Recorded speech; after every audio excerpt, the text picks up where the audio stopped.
What's up, guys? Welcome to Javelins for Hire, Nerds Gone Rogue's Anthem podcast. I'm one of your hosts, Corey Derrick, and alongside me, as always, is the wise Wisconsinite, Jesse Douglas. How's it going, everyone? Jesse, you made some really sweet-looking Ninja Turtle Colossus guys. Yeah. I was like, they have this ability where you can, you can create different loadouts and whatever. Mm-hmm. And so I'm like, I had picked the Colossus as my second Javelin and was just kind of going through some of the armor options that you can unlock and stuff like that.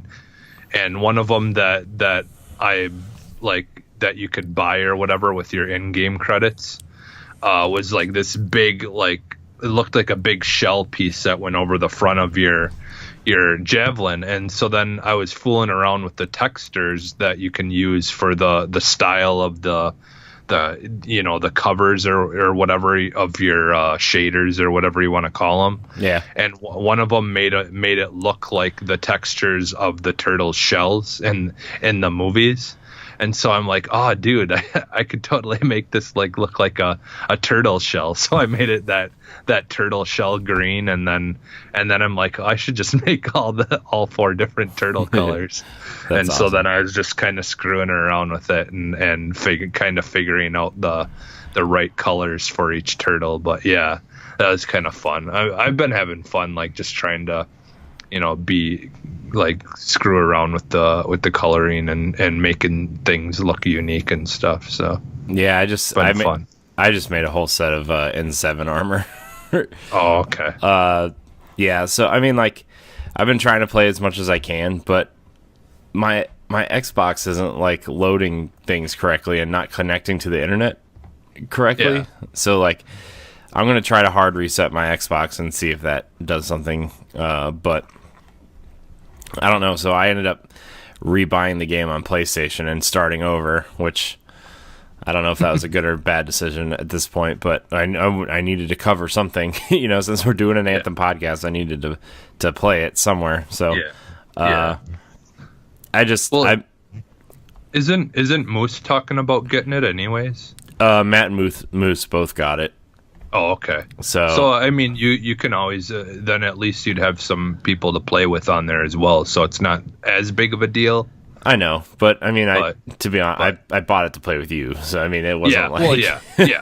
No, I know, but I'm just saying at least it won't be a complete waste. Yeah. Because if there's during the week, if you ever get time to play it or something and they're available, you could always team up with them. Yeah, well, last week Matt and I were gonna play it earlier this week, but he got to the point where it said Anthem is ready for you to play, and we were kind of in a party chat and we were gonna play together, and he played through those first two missions where the first mission where you kind of the big kind of opening mission, and then the second one where you're flying through that tunnel and collecting those orbs to put in that thing, and then you know which one I'm talking about. Yeah. And then it got to this loading screen and it just stopped. And it turns out the game was still downloading because the first two missions are actually on the disc. Oh, okay. Because they're like, they're not requiring you to connect to the internet to play those first two missions because they're not multiplayer missions. And then the rest of the game is like, it was just funny. So we ended up playing Apex instead. But it was just funny because we were planning on playing together, and we ended up playing Apex because this game didn't download all the way. Yeah. So, that's a fun game to play too. So yeah, it's you know what? That's fair. That is a very fun video game to play. Some say that they put that game out to kill Anthem, but I don't think so. I just think I think they kind of serve two separate audiences at this point. But yeah, but I've been playing. I've probably put like 10 hours into the game. I just haven't. They haven't been 10 consistent hours because the first like 4 were probably on Xbox, and then the next 6 have been on PlayStation. But what's weird though is like the PlayStation load times are like half of what Xboxes are. Yeah. Which is kind of weird, but at the same time, I think Digital Foundry said PlayStation favors frame rate over resolution. Okay. So it's not loading those 4K textures because it only runs at 1080p on PlayStation. It doesn't matter what you're playing on. So even if you're playing in 4K, it upscales it to 4K, but it doesn't have 4K textures. Yeah. So that would make sense then, because Xbox is having to load a lot more. Yeah. So that is one thing, and like I was unsure if it was going to or not, but it does kind of run noticeably better on a PlayStation in terms of how smooth it runs. Okay. But I will say, like, it does hover in the 40s in terms of frame rate, but it does dip down into the 20s at some point, whereas Xbox does run it. It's locked at 30. So, yeah. But yeah, I've been having a good time. I made an N7 set of armor for my Ranger. I just got to the point where I could unlock another Javelin on PlayStation, just because I've been doing the story missions, but I've also been doing a lot of the side missions and just free play in general. Which I know you've been doing a lot of free play in general also, where you're just making the rounds, opening the chests, and doing the world events and stuff. Yeah. And like it's just really fun to fly around the world, man. It's like I hear a lot of things on podcasts and stuff and saying like the world is like uninspired and too samey and it's hard to get big landmarks and stuff, which I don't really think that's the case, but I don't know. I kind of know where I'm at once, like if I'm just kind of flying around, I'm like, oh, okay, this is kind of like, here's where the waterfall is. Here's where that kind of broken down shanty town is. Here's where, the other side of the fort is. You know what I mean? Like there are landmarks. You just got to kind of play long enough to know the map. And you got to discover them too. Like, because I notice a lot of the landmarks, I think you like kind of there'll be something you can land at and it, like discover it. Yeah. Kind of in a way. Yeah. So like, like I feel like I don't know if they do it like where when you discover some of that it shows up on the map. I don't remember. Yeah, it does. It just says landmark discovered or something, or area discovered, I think is what it really says. Yeah. But I'm having a good time playing it, and I haven't really played with any friends yet besides that time that we played together. Yeah. And so I'm just playing with a bunch of randoms and stuff. It was funny because I was playing Apex earlier, and then I switched over to Anthem just to play a couple missions, and I kept hitting R or right bumper to R1 to like ping stuff, and I kept shooting my arm rockets. I'm like, oh, yeah. Which I was like, man, Anthem would be so smart to put a ping system in here. Yeah. Every game should just have a ping system now. Yeah. Anthem makes me want ping systems in every game. I know, and I was playing Blackout a couple of days ago, and that as well, like that has a ping system now, but it's a lot more convoluted. Like it's is it? It's just not as I forget what you have to do. I think you have to push like one of the directionals or something like that. I think it's like it's in that menu that you open up to do a taunt. I think. Okay. Or something like that. But so it's a little bit less, like as easy to do on the fly. Yeah. But at least they do have it in there. You know. Yeah. But yeah, like it's just so much easier to put it on a button like they do in Apex. Yeah. But I think, I don't know if it's just because Blackout, like there's more things going on, or if it's just maybe they could change it up. I don't know, but yeah, it would be nice if they would put it on a button like on Apex for sure. Yeah, that would be. I mean, I would, man. I wish it was on a button. But anyways, yeah, Anthem, I'm having a good time with it. I do see where some people are kind of... The people who have played through the campaign in a week and have gotten to max level and doing that grind, like, I see where, like, some of the stuff could get super samey and repetitive, which... It's a loot shooter. That's kind of what they are. Yeah. I mean, even Diablo, like, I would compare the loot system to this to Diablo more than something like Destiny, but it's still kind of like the same thing where, like, hey, we're going to go do this dungeon again, or I guess Stronghold in this case, like, and so, like, my thing is Destiny was the same way, Destiny and Destiny 2 were the same way. There's a campaign you go through, there's a couple strikes and a couple missions, and, like, the thing Destiny had that this doesn't was a raid, but, like, at the same time, it's like everything else is generally the same.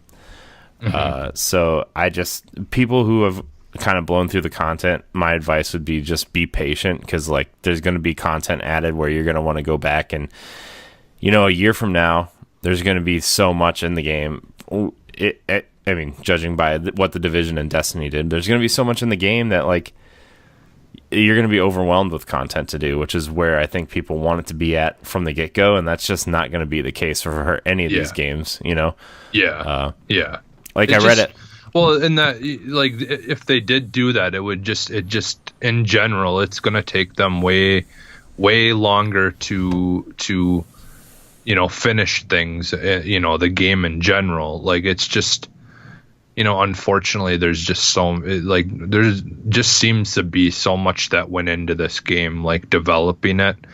Like, it's just something brand new. Like, I mean, I'm sure they used a lot of things, like, engine wise from the Mass Effect games, but I feel like it's like just such a completely different thing that it just it just takes a long time to make games. I think it's just people don't realize how much has to go into making something like that. Like, like, every single game that's in that style has never came out with too much content, because that's just not the way it works. Yeah, and I just want to say, like, this is not the same BioWare that made Baldur's Gate or Dragon Age or anything. Like, there's been a lot of turnover on that team, and if this is the new direction BioWare is going, they have to learn, like, they have to learn how to make a game that's theirs, and BioWare has such a name to it that, like, people think of certain games when they think of BioWare, but at the same time, it's like, no, this is this team's game. This is their vision. You have to build a skeleton and then fill it in, right? You can't just have it all together and just here's all these missions and content for you to play out the gate, because then what are you coming back for down the road? And so I think I think people just need to give this game a little bit of a chance to breathe, and we have that 90-day roadmap, which is something Destiny or the Division 1 didn't have. We have a structure now of what's coming in terms of, is it story missions? Is it stronghold? Are they strongholds? Are they cataclysms? Those types of things are out there now, and that roadmap is here, and it shows us exactly what's coming, when, and everything. So I give them props for having that, because it that is tough to do with a game like this. So yeah, because they're having to commit to getting stuff out at a certain time, Yeah, like that's like it puts a lot of stress on on, like, trying to make sure that you get things done and hold up to what you're telling the people. So yeah, and I saw an article today. I'm like, why is this even news? It was, I think it was like Game Rant or something, some website that's, more of a clickbaity site than a more of an informative site like Game Informer or IGN or something. But it said EA not shutting down BioWare after Rocky Anthem launch. I'm like, why would they shut down BioWare? Like, I know EA likes to shut studios down, but, like, why would they shut BioWare down from this? And that kind of transitions us into this first story here, which I guess is why this article was written in the first place. But I'm just gonna read this first article here. This comes from Eurogamer.net. Anthem's physical sales half of Mass Effect Andromeda's. So Anthem topped the UK box game sales charts during its first week of release, but with half the physical sales of BioWare's previous game, Mass Effect Andromeda. Without digital sales through EA Origin service on PC or download sales on PlayStation or Xbox, it's difficult to draw exact comparisons, but from the comparisons we can make, Anthem sales do not paint a hugely positive picture. Anthem only managing half the launch week sales of Andromeda is disappointing, as Andromeda only managed half the launch week sales of Mass Effect 3. Again, we're only talking about box sales here, which will have dipped over time in favor of a growing number of people downloading their games digitally, but it seems near impossible Anthem made that sales gap up with Andromeda. The last Mass Effect game launched at the same time only 2 years ago, and through the same methods, including EA Access, which offered an early trial. So, I mean, box copy sales are down, which is, to be fair, that's expected, because box copies of Destiny 2 sales were down over Destiny 1, but their digital sales were way higher. Because I think with these games as a service type deals, you're going to download the game because you're going to want it on your console constantly, you know? Well, and especially this is an EA game. People who have EA Access are going to get a discount buying it digitally. So right, I think it's why would you get it physically if you can save a couple of bucks, you know, with your EA Access? Like, that's the whole reason you have that. Yeah. Is to get the discount, you know? Yeah, and so, like, you know, I've gone all digital on Xbox and PlayStation, so, like, all my games except for a select few are digital, you know, like, and you know, I have gone back, and if I really, really, really enjoyed a game that much, I'll go back and buy the physical copy just to have it on the shelf. But all of my games are digital, you know. Yeah. And except for my Switch stuff, but honestly, having a baby crawling around, I have debated on whether or not I should be doing digital on that console too. Just keeping the games I really, really love physically, but that's a different story for a different day. So yeah, but have to start getting like I remember that part of like having like DVD shelves and stuff, and you got to make sure they're all mounted to the wall, and so they can't tip or anything like that. Yeah, so I mean, I've been really playing around with that idea with Switch too. It's just like, I'm gonna trade in my physical cards to Amazon and get a giant SD card and some eShop cards and re-download these games, especially with that 1 terabyte card coming out soon. Yeah, super enticing. I know. Yeah, I probably should get an upgrade on that too. I need to get an upgrade too for my Xbox, because I got my now, like, having the terabyte and the One X kind of has saved me a little bit more space now. Yeah. But even that's getting filled up, and my 2 terabyte is completely full. Yeah. So it's Game Pass, man. Game Pass. Yeah. Well, that, and just, you know, like, there's a lot of games that I was deleting in the past to make room for other stuff, you know. And plus, like, if you look at kind of like their kind of big 3 heavy hitters in terms of exclusives, you know, Master Chief Collection, Halo 5, and Gears, that's like 320 gigs right there. So Gears 4 is like 114 gigs. Yeah, that's insane. Yeah. But anyways, back to Anthem. There's something down on this article too about Destiny as well.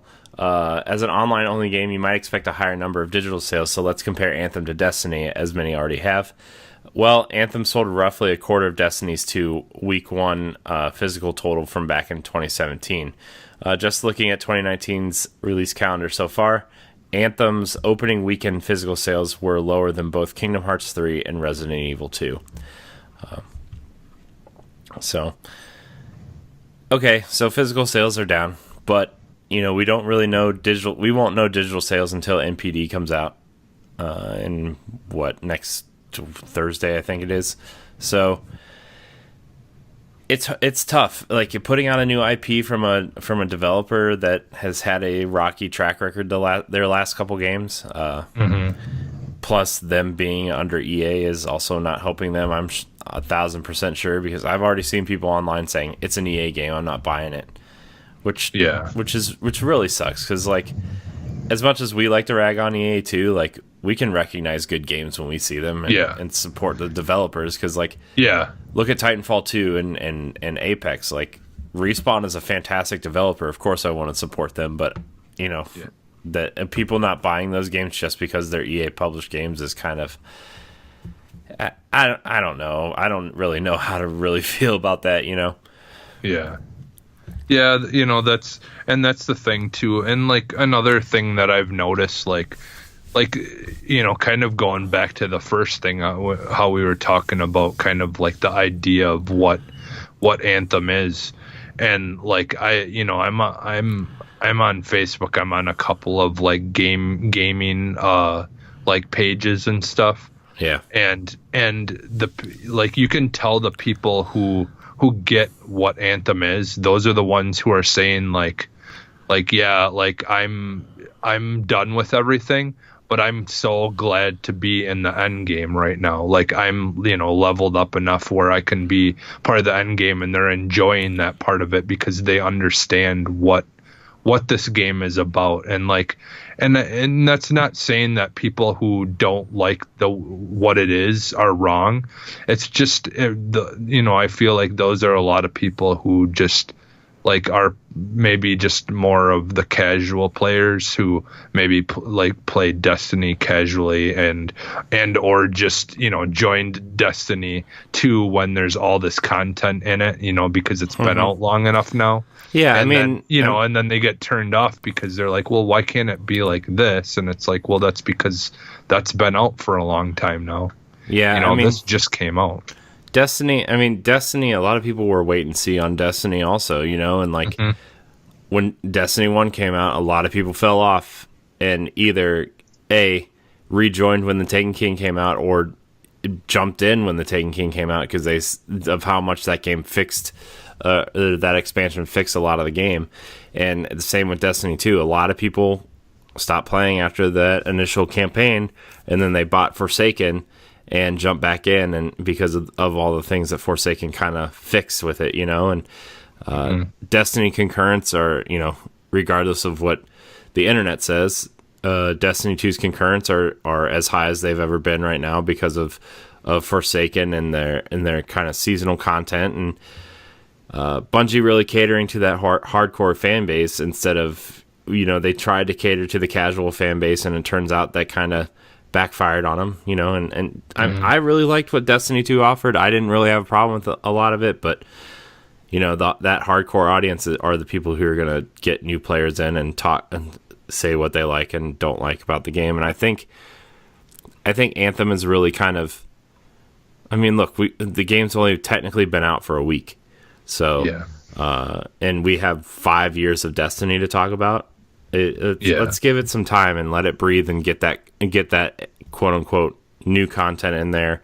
Let them listen to the community and see what they need to fix or change or whatever, and you know, it'll. Yeah, well, and it's like, and it's kind of the same idea as Sea of Thieves. Like, like I, you know, like you've gotta, like, I just appreciate the games for what they are and what they're doing that's different. And, you know, and like, you know, like you've got to appreciate, and, you know, just because it doesn't have everything you want in it doesn't mean that it's a bad game, you know, like and I feel like, unfortunately, a lot of times that's kind of the attitude people are having, is like, oh, I want this and I want that, and because it doesn't have it, it's a bad game. It's like, no, it just, like, because it, you know, like, you need to then go online, and like, I think they're pretty good about trying to listen to the community. I'm sure about trying to make changes and things like that, because I you know, like, this kind of game is kind of something that I feel like they would look to what the community is wanting and stuff like that. But you need to be nice about it, and, like, you know, and, you know, like, respect them and what they're doing, and and then, like, just be civil about things. Like, I feel like too many times people are just get too out of hand with, like, getting mad at things and disliking things for just, like, really small reasons or whatever. Like, just like, like we said, the whole thing is, yeah, like, we're not happy about the way EA does things sometimes, but that it's not fair to the people who are actually making the games. Right. There's ways you can kind of stick it to EA, like, just refuse to, like, buy loot crates or loot boxes or any of that kind of stuff. But like, I mean, there's ways you can go about doing it, but just like saying, oh, because this game is from EA, it's it's right away, it's garbage and it's not worth getting. It's like, yeah, I don't know. It's just a hard situation, obviously, but I don't fault BioWare for the major decisions that EA makes, and I don't fault these developers for what EA wants to do. Yeah, I mean, I don't either.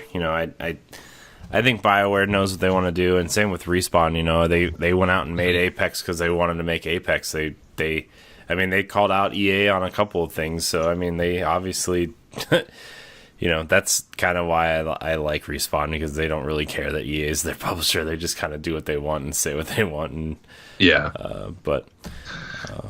So this last story we're gonna get into here is Anthem loot is getting an overhaul. Inscriptions will always benefit for the items they're on. So this comes from Polygon. An Anthem update will change how inscriptions work on late game gear, beginning with an upcoming patch. In a post on the Anthem subreddit, lead producer Ben Irving detailed some of the incoming changes to inscriptions. Small but important bonus effects added to each weapon or gear piece, such as percentage bonus to all assault rifles or increased flight time. So to make the grind for that perfect piece of loot easier, all inscriptions will soon be tailored to the weapon or gear piece they're on. Each item type now has a specific set of encryption options for each of their inscription pools. The pools are smaller and are targeted to the specific item type. To further reduce the frustration when grinding these items, green and white rarity items will no longer appear for level 30 Javelins. Masterwork items will also be easier to craft, taking only 15 Masterwork Embers down from 25. With a smaller drop pool after the removal of white and green items, a tighter inscription pool, better items should be easier to find in hardcore Anthem players. So sounds like in-game content will be easier to grind for and craft and stuff. So yeah, which I'm kind of enjoying I like the whole, like how they're kind of doing that division style thing where, like, certain things that you add on will, like, give you, like, better critical hits and like things like that, or 5% more damage with assault rifles, and like those kind of things that Division did, like, on their stuff. But I like that it's, like, a little bit more practical on certain things. Yeah. Like where like, yeah, like the percentage of damage things and all that are kind of on the, like, like, it just, like, I was having fun kind of trying to like figure out, okay, well, do I want to put this piece on because this piece, lets me do this, or, like, lets me do that. And it's pretty basic. It's not, like, overly, like, complicated. I just like how simplified they did that kind of stuff. Yeah. Some of those games get a little overly complicated, and I just like ignore it at some point. Yeah. Because I don't really feel like dealing with them. Just like, I don't really care that much. Yeah. Yeah. I do like how the end game they're taking away the white and green loot, because, like, that's something that Destiny struggled with for a while, was like, why am I almost a max level character and I'm still getting green drops, and yeah, commons. Yeah, why am I still getting commons? Yeah, it's like, I have no use for these. Yeah, and that's just one step of, like, oh my gosh, I got this stupid green thing. Now I have to go to the forge to scrap it for parts, and you know, that's just an extra step that's just taken away, which is really nice. So actually in Destiny 1 towards the end, they fixed that in Destiny 1, and if a green, instead of like a green piece of gear, they would just automatically add the weapon parts to your inventory. So okay. That would be nice too. Yeah, so but this is a step in the right direction to listening to their community and seeing what they should fix and stuff. So this is what I was talking about earlier too, is like give them room to breathe and listen to the community to change some things, and before you start like crapping all over this game. And you know, I know there's things that people don't like about the game, and that's fine. You know, I'm enjoying what I'm playing. This game seems to be set at a pace that I play games at currently. So, plus I can play other games too.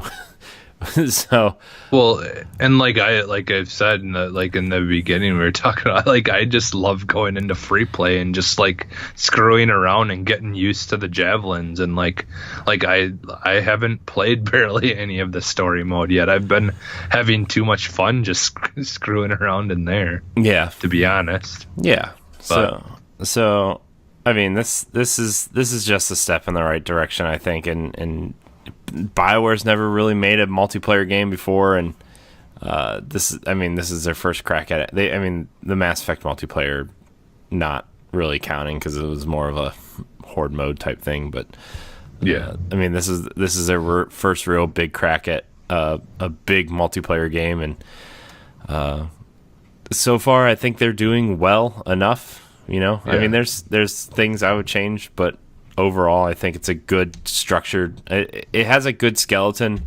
Now, you know, I want to know what we're getting. Like, I mean, we know what we're getting 3 months from now, but I want to have this conversation again 6 months from now, a year from now, 2 years from now, and say, did Anthem turn out to be the game that we thought it was going to be? You know, so or better.